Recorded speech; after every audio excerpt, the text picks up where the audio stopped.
From the Home Slice News Center, this is the Daily Slice for Wednesday, May 25th, 2022. I'm D. Ray Knight. This is what's going on. Here's the latest on the elementary school shooting in Texas. An 18-year-old gunman killed 19 children and 2 adults as he went from classroom to classroom at a Texas elementary school yesterday. Tuesday's attack added to a gruesome years-long series of mass killings at churches, schools, and stores.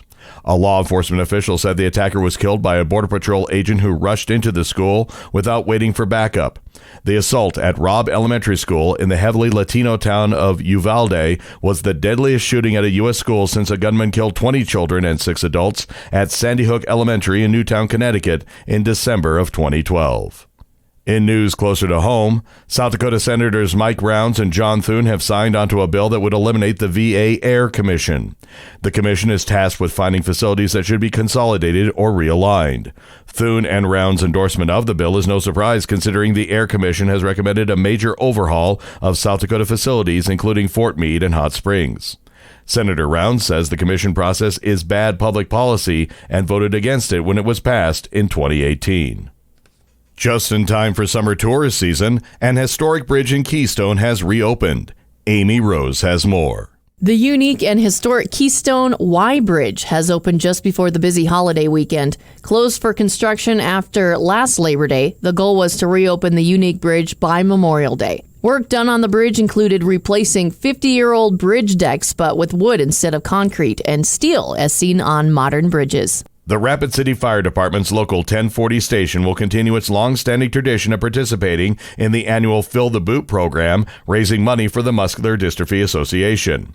Firemen will be at several locations throughout the city, including Walmart stores and the Family Fair on East St. Patrick Street. The Fill the Boot campaign will be held today through Friday from 9 a.m. to noon and 1 to 5 p.m. In national and international news, here's the latest on the war in Ukraine.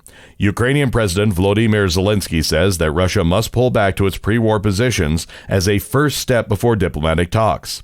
The negotiating line is one that Moscow is unlikely to agree to anytime soon. Zelensky was speaking by video to attendees at this year's World Economic Forum in Davos, Switzerland. Zelensky said he currently sees no willingness on the part of Russia to resume earnest negotiations on ending the 3-month-long war. A regional governor in eastern Ukraine said Wednesday that at least 6 civilians have been killed by the latest Russian shelling in a town at the epicenter of fighting. The Luhansk region's governor accused Russian troops of deliberately targeting shelters where civilians were hiding.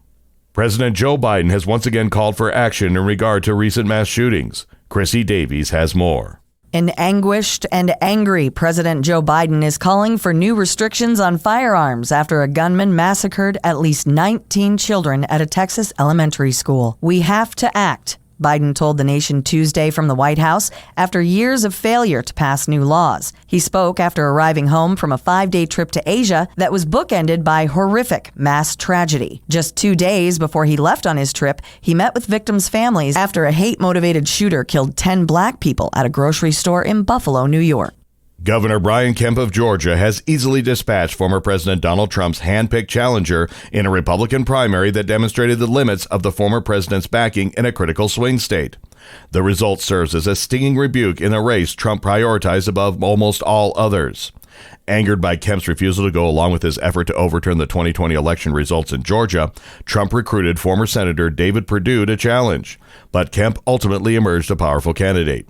He will face Democrat Stacey Abrams this fall in one of the nation's most consequential governor's races. Also in Georgia, former NFL great Herschel Walker won his GOP primary race for Senate, and in Arkansas, former Trump administration press secretary Sarah Huckabee Sanders will be the GOP nominee for governor. Your weather forecast from the Home Slice Weather Center. Beautiful day today with mostly sunny skies and 70 for the high. Low tonight, 50.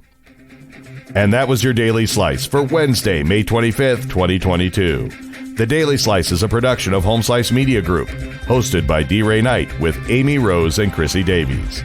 Executive producer Mark Houston. Engineered by Chris Jacquez. I'm D. Ray Knight. Have a great day.